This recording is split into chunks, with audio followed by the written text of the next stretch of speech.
Hi guys, welcome to the second video concerning the photoelectric effect. So इसके पहले मैंने जो वीडियो डाला था आपके साथ शेयर किया था उसमें आपको जो है फोटोइलेक्ट्रिक इफेक्ट के बारे में जानने को मिला होगा। तो मैं उसी के बारे में कुछ और चीज़ बताने वाला हूँ। उस टॉपिक को मैं इस वीडियो में कंप्लीट करूँगा। But before I start that मैं जो है आज का क्यूरियोसिटी शॉर्ट जो है शेयर करना चाहता हूँ, जिसके अंदर मैं आपको साइंस से जुड़ी कुछ इंटरेस्टिंग चीज़ बताता हूँ। तो ये जो इंस्ट्रूमेंट है, ये जो डिवाइस है, इलेक्ट्रिकल डिवाइस, ज़्यादातर लोगों के घरों में आज देखने को मिलता है, राइट।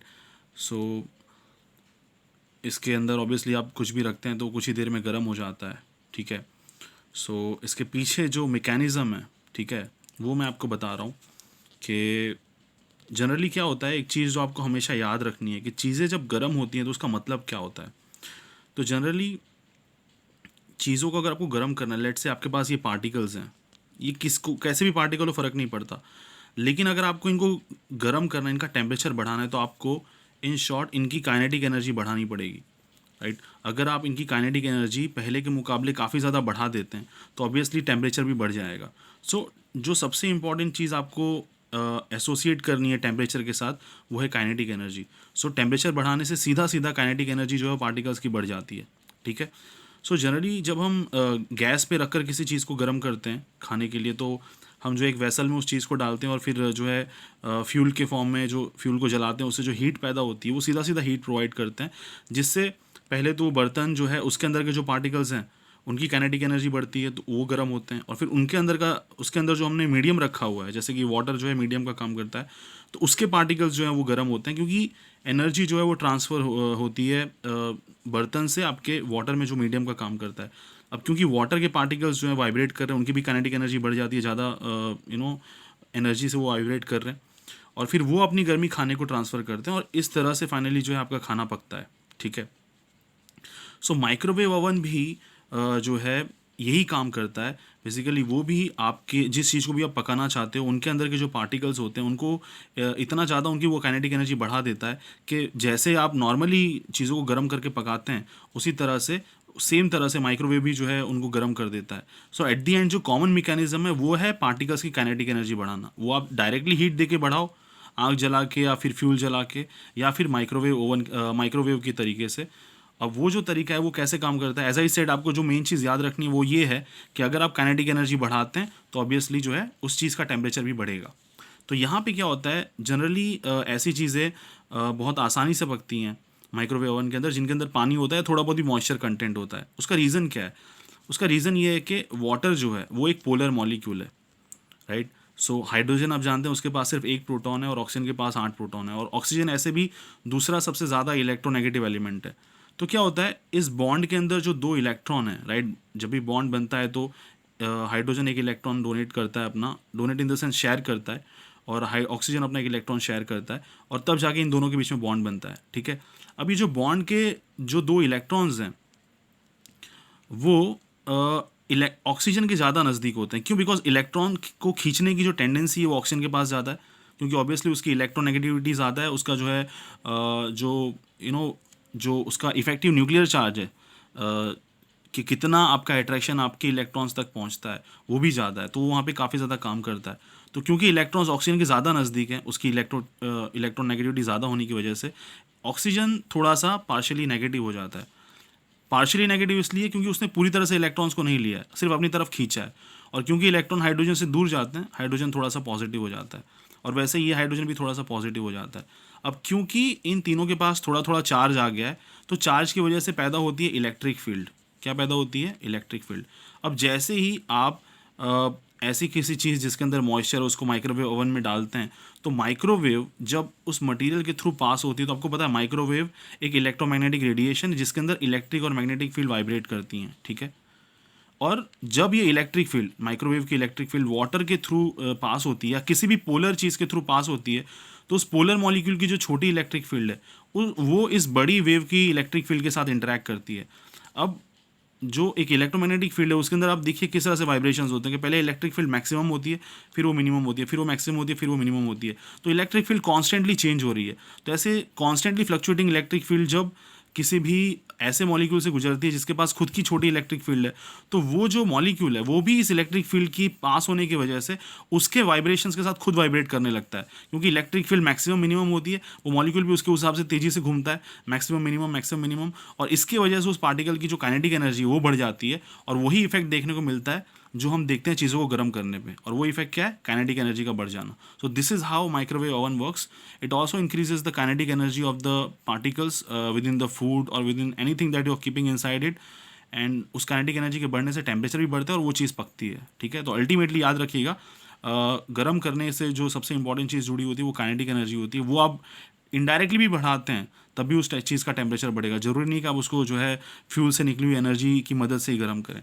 अब क्यूरियोसिटी शॉट यहाँ पे क्या है, तो ये आइडिया कैसे आया कि माइक्रोवेव ओवन का जो है आप एक ऐसा डिवाइस बना सकते हो जिसमें माइक्रोवेव की मदद से आप चीज़ों को गर्म कर सकते हो. तो बहुत ही इंटरेस्टिंग स्टोरी है.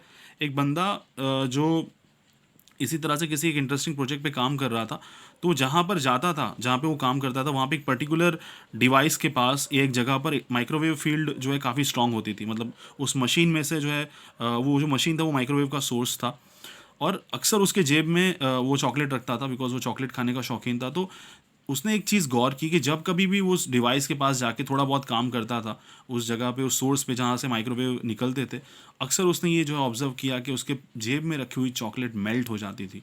एंड समहाउ, क्योंकि ये स्पेसिफिकली तभी होता था जब वो उस माइक्रोवेव के सोर्स के पास जाता था, उसने इसको कोरिलेट किया कि हो ना हो मेरे जेब में जो चॉकलेट पिघल रही है सडनली, वो माइक्रोवेव के असर के वजह से जो है हो रही होगी. और बाद में इस चीज़ को इन्वेस्टिगेट किया गया तो पता चला कि ऑब्वियसली माइक्रोवेव के पास ये क्वालिटी है कि वो चीज़ों को गर्म कर सकती हैं. और फिर जो है कंपनीज़ ने इसको कमर्शलाइज करना चालू किया, और आज ये हालत है कि हर घर में जो है माइक्रोवेव ओवन देखने को मिलता है. ठीक है, so that was curiosity shot, और आप इसको चाहें तो और डिटेल में गूगल करके देख सकते हैं. I will come back to the original topic of photoelectric effect. मैंने बताया किस तरह से ब्लैक बॉडी रेडिएशन और फोटो इलेक्ट्रिक इफेक्ट जैसे फिनोमेना ने क्लासिकल फिजिक्स को चैलेंज किया, जहाँ पे उस समय के साइंटिस्टों को क्लियर सिग्नल्स मिले कि क्लासिकल फिजिक्स एक कंप्लीट स्टोरी नहीं है, और अभी भी जो है बहुत कुछ जो है नेचर को जो है हमने ठीक से नहीं समझा, और शायद हमें नए रूल्स की ज़रूरत है कुछ फिनोमेना को स्टडी करने के लिए. Right, so the signals that there could be new rules of physics hiding from the humanity were given by phenomena like black body radiation, photoelectric effect and hydrogen spectra. तो already मैंने आपको बताया detail में किस तरह से black body radiation ने जो है इसकी नींव रखी, और उसके बाद फोटो इलेक्ट्रिक इफेक्ट एक दूसरी बड़ी प्रॉब्लम निकल कर आया जहाँ पे क्लासिकल फिजिक्स पूरी तरह से फेल हुआ समझाने के लिए कि उसकी मैकेनिज़्म क्या थी और वो किस तरह से काम करता था, जो कि एक मिस्ट्री रही कुछ टाइम तक, जिसको फाइनली अल्बर्ट आइंस्टाइन ने सॉल्व किया, जिसकी वजह से आइंस्टाइन को जो है बहुत लंबे समय तक एक तरह से बेवकूफ़ माना गया कि कैसे कोई इंसान इतनी पुरानी थियरी जेम्स क्लार्क मैक्सवेल ने जो दी थी कि इलेक्ट्रोमैग्नेटिक जो है लाइट जो है कि इलेक्ट्रोमैग्नेटिक रेडिएशन होती है और वेव के फॉर्म में इलेक्ट्रिक फील्ड और मैग्नेटिक फील्ड प्रोपेगेट करती हैं 3 × 10⁻⁸ मीटर पर सेकेंड की स्पीड से वैक्यूम में, और इतना अच्छा मॉडल जो रिफ्रैक्शन रिफ्लेक्शन ये सारी चीज़ें समझाता है, ज़्यादातर फिनोमेना समझाता है लाइट को लेकर, उसको आप कैसे चैलेंज कर सकते हो. तो ये बात लोगों को बिल्कुल नहीं बची. बट ऑब्वियसली आइंस्टाइन थे, एक अलग ही इंसान थे, और हमेशा अथॉरिटी को चैलेंज करने में मानते थे. वो मानते थे कि अगर कोई चीज़ डॉगमा हो गई है, बहुत लंबे समय तक अगर उसे चैलेंज नहीं किया गया, और अगर आपको नए एविडेंस मिल रहे हैं या फिर मैथमेटिकल इंडिकेशंस, आपके डेरिवेशंस कुछ किसी और तरफ इशारा कर रहे हैं, तो you should definitely challenge. Right, आपको इस बात से नहीं डरना चाहिए कि वो बात कितनी पुरानी है, सालों से मानी जा रही है, तो फिर उसे चैलेंज नहीं किया जा सकता. वो कहावत है ना कि जब एक झूठ बहुत लंबे समय तक बोला जाता है तो वो भी सच हो जाता है, तो उसी तरह की कुछ बात है. हालांकि वो झूठ नहीं था, पर यहाँ पे एक नया मॉडल था जिसकी ज़रूरत थी चीज़ों को समझाने के लिए, और वो मॉडल था कि लाइट जो है उसकी एनर्जी कंटिन्यूअस ना होके पैकेट्स के फॉर्म में डिवाइडेड होती है. उन एनर्जी पैकेट्स को नाम दिया गया लाइट क्वांटा. तो हर अलग अलग जो रंग की लाइट्स होती है, चाहे ब्लू लाइट हो रेड लाइट हो, उन सब के अलग अलग पैकेट्स होते हैं जिनकी एनर्जी अलग अलग होती है. ठीक है, और जैसे ही आप लाइट के नेचर को पार्टिकल्स के फॉर्म में समझते हैं कि लाइट वेव के फॉर्म में ना होकर पार्टिकल्स के फॉर्म में जो है प्रोपेगेट करती है, और जब एनर्जी एब्जॉर्ब होती है तो पूरी वेव एब्जॉर्ब नहीं होती, एनर्जी के पैकेट्स एब्जॉर्ब होते हैं, तो बहुत आसानी से आपको फोटो इलेक्ट्रिक इफेक्ट समझ में आता है. तो जैसे मैंने बताया था, क्लासिकल फिजिक्स कहती थी कि अगर आप लाइट फोकस करते हैं मेटलिक सरफेस पे, और उसमें से फिर जब इलेक्ट्रॉन्स बाहर आते हैं मेटलिक सरफेस से, तो इन दोनों चीज़ों में काफ़ी वक्त लगना चाहिए, लाइट के गिरने पर और इलेक्ट्रॉन्स के बाहर आने पे. पर जैसा मैंने बताया था, ये चीज़ इंस्टेंटली होती थी. प्लस ये कहा गया था कि अगर रेड डीम लाइट अगर आप यूज़ करते हैं किसी भी रंग की, येलो या ऑरेंज कलर की, और इलेक्ट्रॉन नहीं निकलते हैं, तो आप ब्राइट लाइट यूज़ करके देखिए, इलेक्ट्रॉन जरूर बाहर आएंगे, क्योंकि ब्राइट लाइट की इलेक्ट्रिक फील्ड ज़्यादा स्ट्रॉन्ग होगी, तो ज़्यादा एनर्जी ट्रांसफर करेगी इलेक्ट्रॉन को, और इलेक्ट्रॉन आसानी से निकलेंगे। ये बात भी गलत साबित हुई। रेड कलर अगर आप यूज़ करते हैं, चाहे ब्राइट लाइट यूज़ करिए या डीम लाइट यूज़ करिए, इलेक्ट्रॉन्स बाहर नहीं आते थे। On the other hand blue colour की एकदम हल्की लाइट भी यूज़ करते थे, तब भी इलेक्ट्रॉन बाहर आते थे। यानी इलेक्ट्रॉन्स बाहर आएंगे कि नहीं, वो डिपेंड करता था फ्रीक्वेंसी पे, ना कि इंटेंसिटी पे, कि वो कितनी डार्क है या कितनी ब्राइट है, कितनी जो है डीम है। और ये सारी चीज़ें बहुत आसानी से समझ में, because of Einstein's light quanta hypothesis, जो मैंने आपको डिटेल में कल समझाया कि जैसे आइंस्टाइन ने कहा कि लाइट जो है वो, जिसको हम अब तक मानते हैं कि जो है वेव के फॉर्म में प्रोपोगेट करती है। यहाँ पे आपको सोचना है कि मान लीजिए जो वेव है इसकी एनर्जी 100 किलो जूल है, तो अकॉर्डिंग टू आइंस्टाइन एनर्जी अभी भी 100 किलो जूल है इस पर्टिकुलर वेव की, पर उसकी एनर्जी जो है वो पार्टिकल्स के फॉर्म में डिवाइडेड है। ठीक है, तो ये पैकेट्स जो हैं, ये पार्टिकल्स जो हैं, जिनको आगे चल के फोटोन कहा गया, आइंस्टाइन ने जो है उनको लाइट क्वांटा कहा था। तो ये जो लाइट क्वांटा है ये बेसिकली यूनिट है जिसकी लाइट बनी होती है, और ये सारे जो क्वांटाज हैं किसी भी लाइट के अंदर, उनकी सबकी एनर्जी सेम होती है। अगर रेड कलर की लाइट है, रेड कलर का रेडिएशन है, तो ये सारे पैकेट्स की एनर्जी सेम होगी। तो इंस्टेड ऑफ थिंकिंग कि ये पूरी वेव की एनर्जी 100 किलो जूल है, ये मैं एग्जाम्पल देख रहा हूँ, आप किलो जूल पे मत जाना, इट्स जस्ट एन एग्जाम्पल कि 100 यूनिट है, तो वो एनर्जी पूरी तरह से कंटिन्यूस 100 नहीं होती है, वो 10-10 के फॉर्म में 10 अलग अलग यूनिट्स होती हैं। राइट, इस तरह से एनर्जी डिवाइडेड होती है। तो अगर ब्लू कलर की लाइट जा रही है तो उसके अंदर ब्लू कलर के इस तरह से बहुत सारे फोटॉन्स होंगे, राइट, लाइट क्वांटा होंगे, और अल्टीमेटली जो चीज़ एब्जॉर्ब होती है वो कोई वेव नहीं होती, वो ये पैकेट्स होते हैं जो एक एक करके एब्जॉर्ब होते हैं। तो पहले ये माना जाता था कि पूरी की पूरी ये वेव एब्जॉर्ब होगी, लेकिन अकॉर्डिंग टू आइंस्टाइंस पिक्चर, इसी वेव के अंदर की जो 10 पैकेट हैं वो एक एक करके एब्जॉर्ब होंगे, ना कि पूरी वेव एक साथ एब्जॉर्ब होगी, बट ये पैकेट्स जो है लाइट क्वांटा जो है वो एक एक करके एब्जॉर्ब होंगे। अब यहाँ पे जैसे मैंने समझाया था, आसानी से हमें पता चलता है कि किस तरह से इलेक्ट्रॉन्स का बाहर आना इस पर डिपेंड नहीं करेगा कि लाइट कितनी ब्राइट है या डीम है, पर इस पर डिपेंड करेगा कि कौन सी फ्रीक्वेंसी वाली लाइट आपने यूज़ की है। सिंपल सी बात है, चाहे आप ब्राइट रेड लाइट लें या एकदम डीम लें, जो रेड कलर का फोटोन है ना वो तो चेंज नहीं होगा, उसकी एनर्जी चेंज नहीं होगी। और अगर इस लाइट क्वांटा की या फोटोन की एनर्जी कम है कंपेयर टू द एनर्जी जो लगती है इलेक्ट्रॉन को बाहर निकालने के लिए, जिसे हम बाइंडिंग एनर्जी कहते हैं, तो अगर फोटोन की एनर्जी बाइंडिंग एनर्जी से कम है, तो वो इलेक्ट्रॉन कभी भी वो फोटोन या लाइट क्वांटा कभी भी इलेक्ट्रॉन को बाहर नहीं निकाल पाएगा। ऑन दी अदर एंड आप कितनी ही डीम लाइट यूज़ कर लें, अगर जो फोटोन आपने भेजा हुआ है उसकी एनर्जी इलेक्ट्रॉन को निकालने के लिए जो एनर्जी लगती है उससे अगर कहीं ज़्यादा है, तो डेफिनेटली इलेक्ट्रॉन जो है बाहर आएंगे। अब डीम लाइट के बारे में छोड़ दीजिए, आप सिर्फ एक फोटोन भी भेजते हैं तब भी एक इलेक्ट्रॉन बाहर आएगा, बिकॉज उस अकेले फोटोन की एनर्जी इतनी इनफ होती है कि इजीली इलेक्ट्रॉन्स को बाहर निकाल सके, और जो एनर्जी बच जाती है वो काइनेटिक एनर्जी में कन्वर्ट होती है। तो इट्स वेरी क्लियर कि अगर आप ब्राइट लाइट यूज़ करते हैं तो उसके अंदर फ़र्क यही होता है कि उसके अंदर ज़्यादा लाइट क्वांटाज होते हैं, पर ये नहीं होता कि जो है ज़्यादा इंटेंसिटी वाली लाइट जो है इलेक्ट्रॉन को निकाल पाएगी अगर डीम लाइट नहीं निकाल पाए, because at the end of the day चाहे लाइट ब्राइट हो या डीम हो, दोनों ही एक तरह के फोटोन से बनी होती है, और अगर फोटोन या लाइट क्वांटा की एनर्जी कम है तो इलेक्ट्रॉन कभी भी बाहर नहीं आ पाएगा। On the other hand light कितनी ही डीम हो, अगर आपके लाइट क्वांटा की एनर्जी इनफ है तो डेफिनेटली इलेक्ट्रॉन को बाहर निकालेगा, चाहे आप एक ही लाइट क्वांटा क्यों ना भेजें। ठीक है, और जैसा मैंने बताया कि अगर आप डीम लाइट यूज़ करते हैं तो कम इलेक्ट्रॉन्स बाहर आएंगे, और अगर आप ज़्यादा ब्राइट लाइट यूज़ करते हैं तो ज़्यादा इलेक्ट्रॉन्स बाहर आएंगे। सीधी सी बात है कि जो ब्राइट लाइट्स होती है उसके अंदर फोटोन की डेंसिटी ज़्यादा होती है, ज़्यादा लाइट क्वांटाज होते हैं। ऑन दी अदर हैंड जो डीम लाइट होती है उसके अंदर जो लाइट क्वांटाज होते हैं उनकी डेंसिटी कम होती है, तो जितने कम लाइट क्वांटा जाएंगे उतने कम इलेक्ट्रॉन्स जो है उन क्वांटा को एब्जॉर्ब करेंगे, उतने कम इलेक्ट्रॉन बाहर आएंगे। जितने ज़्यादा आप क्वांटा भेजेंगे लाइट क्वांटा, उतने ही ज़्यादा ही इलेक्ट्रॉन लाइट क्वांटा को एब्जॉर्ब करेंगे और उतने ही इलेक्ट्रॉन बाहर आएंगे। राइट, सो इट्स सिंपल कि इंटेंसिटी बढ़ाने पे नंबर ऑफ इलेक्ट्रॉन्स जो बाहर आते हैं, जो फोटो करंट होता है, राइट, वो बेसिकली इंक्रीज होता है। और आइंस्टाइन के हिसाब से समझे तो आइंस्टाइन ने कहा था कि जो आप फोटोन ये जो फोटोन है, ये जो लाइट क्वांटा है जो आप भेज रहे हैं किसी भी मेटलिक सरफेस की तरफ, उसकी एनर्जी दो हिस्सों में बटी होती है।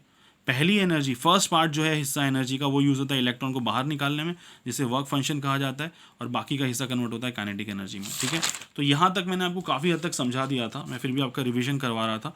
अब बात करते हैं एक चीज़ की जिसका मैंने पहले भी जिक्र किया था, स्टॉपिंग पोटेंशियल। तो स्टॉपिंग पोटेंशियल क्या होता है?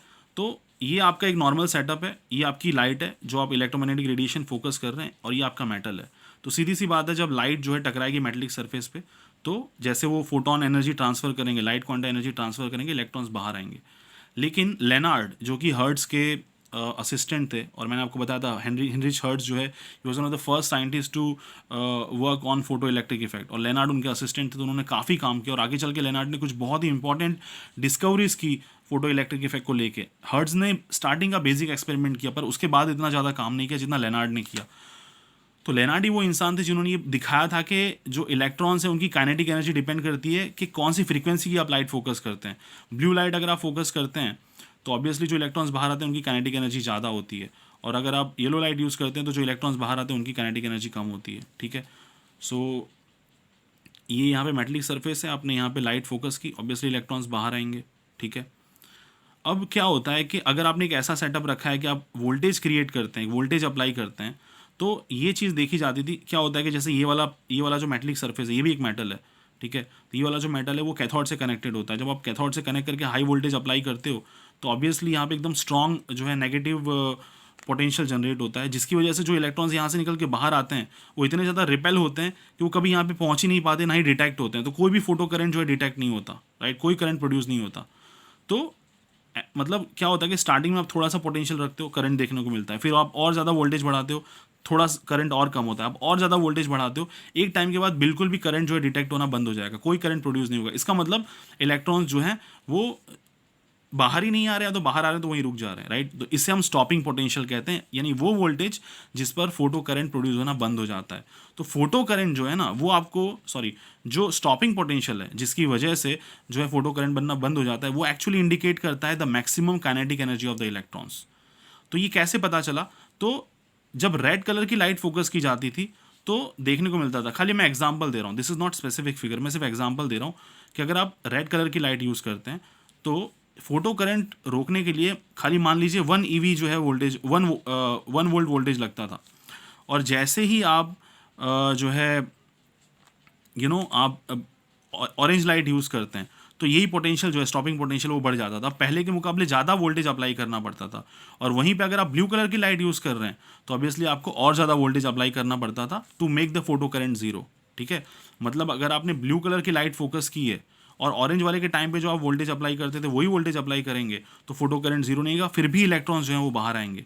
मतलब सीधी सी बात है, जब आप ब्लू लाइट फोकस करते हैं तो जो इलेक्ट्रॉन्स बाहर आते हैं उनकी काइनेटिक एनर्जी ज़्यादा है, राइट। तो उस टाइम पे अगर आप लो वोल्टेज अप्लाई करेंगे तो आप इलेक्ट्रॉन्स को रोक नहीं पाएंगे। मतलब जितनी ज़्यादा फ्रीक्वेंसी वाली लाइट आप यूज़ करेंगे इलेक्ट्रॉन्स को रोकने के लिए उतना ही ज़्यादा स्टॉपिंग पोटेंशियल अप्लाई करना पड़ेगा, उनको स्टॉप करने के लिए उतना ही ज़्यादा पोटेंशियल या फिर वोल्टेज अप्लाई करना पड़ेगा। इसीलिए हम कह सकते हैं the stopping potential is directly proportional to the frequency of the incident radiation. ठीक है, तो ये जो है ग्राफ इस तरह से दिखाता है कि जैसे जैसे फ्रीक्वेंसी बढ़ती है आपके इलेक्ट्रोमैग्नेटिक रेडिएशन की, वैसे वैसे स्टॉपिंग पोटेंशियल भी बढ़ता है। ठीक है, so as I said, Lenard deduced the relationship between the stopping potential and variables like frequency and intensity of light।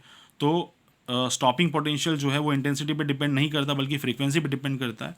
ये बात फिलिप लेनार्ड ने जो है डिस्कवर की थी और ये रिलेशनशिप फाइंड किया था। और लेनार्ड, मैं आपको बता दूं, आगे चल के उन्होंने जो है हिटलर को ज्वाइन कर लिया था और वो आइंस्टाइन के तो बहुत बड़े दुश्मन बन गए थे, और रिलेटिविटी वगैरह को वो जो है जूइश साइंस बोलते थे, जिसको मानते थे कि एक्चुअली में साइंस नहीं है। कभी कभी साइंटिस्ट भी देशभक्ति के नाम पे जो है कभी कभी बहुत गलत कर जाते हैं। फ्रिट्ज हेबर जो कि आइंस्टाइन के बहुत अच्छे दोस्त थे, उन्होंने जर्मनी के लिए बहुत सारे केमिकल बॉम्ब्स बनाए थे जिससे बहुत सारे मासूम लोगों की मौत हुई थी।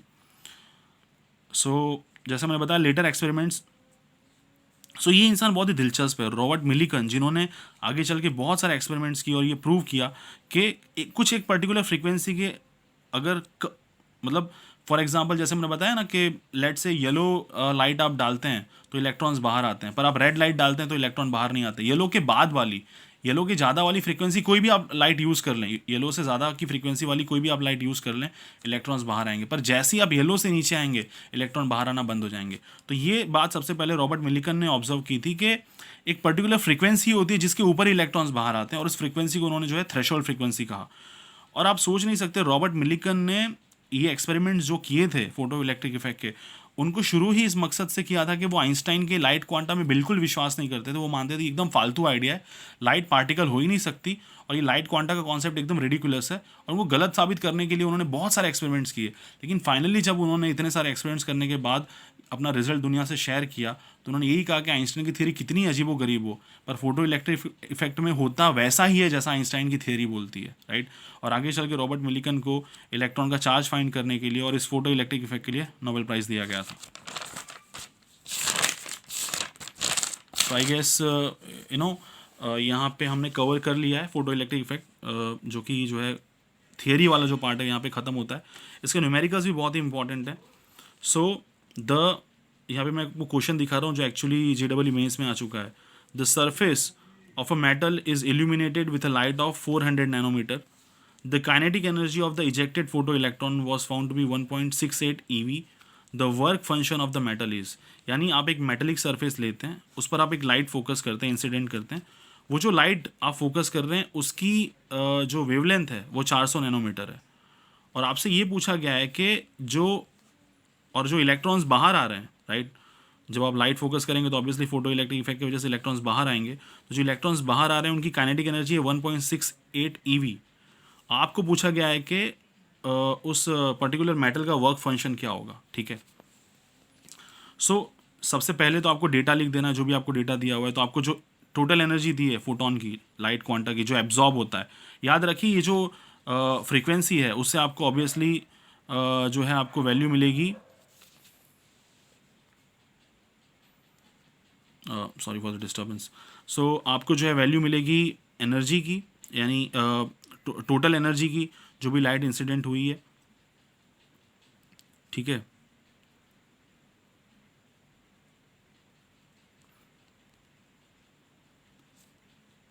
या ओके, सबसे पहले हम यहाँ पे जैसे मैं बताया हम डेटा हम लिख देते हैं कि जो एनर्जी क्या है और काइनेटिक एनर्जी क्या है, और वर्क फंक्शन तो ऑब्वियसली हमें फाइंड करना है। तो जो हमको जो लाइट है उसकी जो वेवलेंथ है वो 400 नैनोमीटर दी गई है।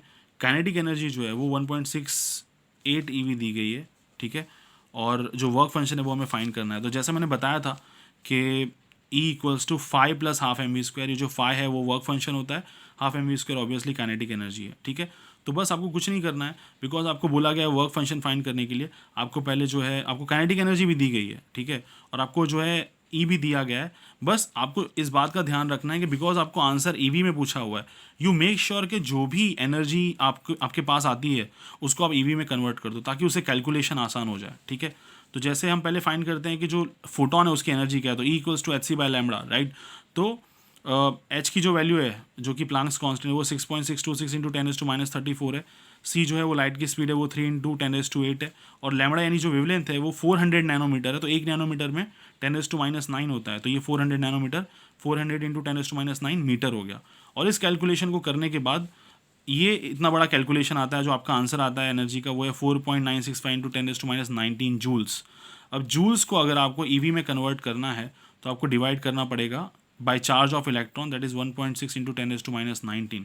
तो ऐसा करने से जो लाइट की जो एनर्जी आती है ईवी में वो आ रही है 3.103, ठीक है। और इक्वेशन के हिसाब से अगर हमको 5 फाइंड करना है तो हमको ई में से काइनेटिक एनर्जी माइनस करनी पड़ेगी, और काइनेटिक एनर्जी हमें दी गई है 1.68। सो ऑब्वियसली आपको 5 = E - ½ mv²। ई हमने फाइंड किया 3.103, ½ mv² हमें दिया हुआ है 1.68, तो आपका जो आंसर है वो 1.5 के करीब आएगा, you know. So your answer will be your option number A, right, that will be the correct answer, ठीक है। सो आई होप आपको ये न्यूमेरिकल समझ में आया। इस तरह के बहुत सारे न्यूमेरिकल्स जो है आई एम श्योर आपके पीछे बुक के पीछे जो एक्सरसाइज है उसके अंदर दिया होगा, तो वो आप देखिए and try to solve it. In case आपको कोई भी डाउट है तो आप डेफिनेटली मुझे बता सकते हैं। और जो लास्ट चीज़ मैं आपको बताना चाहता था वो ये था कि एज आई सेड बहुत लंबे वक्त तक दुनिया जो है ये मानने को तैयार नहीं थी कि लाइट क्वांटा जैसी भी कोई चीज़ होती है या लाइट वाकई में पार्टिकल की तरह बिहेव कर सकते हैं। ये बात लोगों को बहुत ज़्यादा अजीब लगी थी, और मैंने आपको बताया था लोग एक्चुअली आइंस्टाइन को बेवकूफ़ मानते थे इस पर्टिकुलर प्रेडिक्शन के लिए, और बहुत लंबे टाइम तक जो है उस चीज़ को लेकर आइंस्टाइन को कह सकते हैं ना कि लोगों ने बहुत ताने मारे होंगे, ठीक है।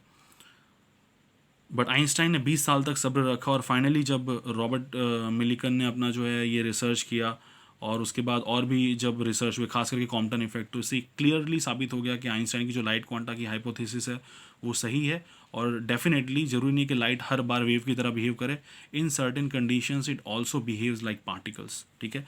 पर सवाल ये उठता है कि आइंस्टाइन को ऐसा क्या सूझा और किस बिना पर उन्होंने जो है ये कहा कि लाइट जो है वो पार्टिकल के फॉर्म में हो सकती है। तो मैंने आपको पहले ही क्लियर कर दिया कि आइंस्टाइन ने ये थियरी फोटो इलेक्ट्रिक इफेक्ट को समझाने के लिए नहीं बनाई थी, तो इस पेपर को फोटो इलेक्ट्रिक इफेक्ट वाला पेपर कहना गलत होगा।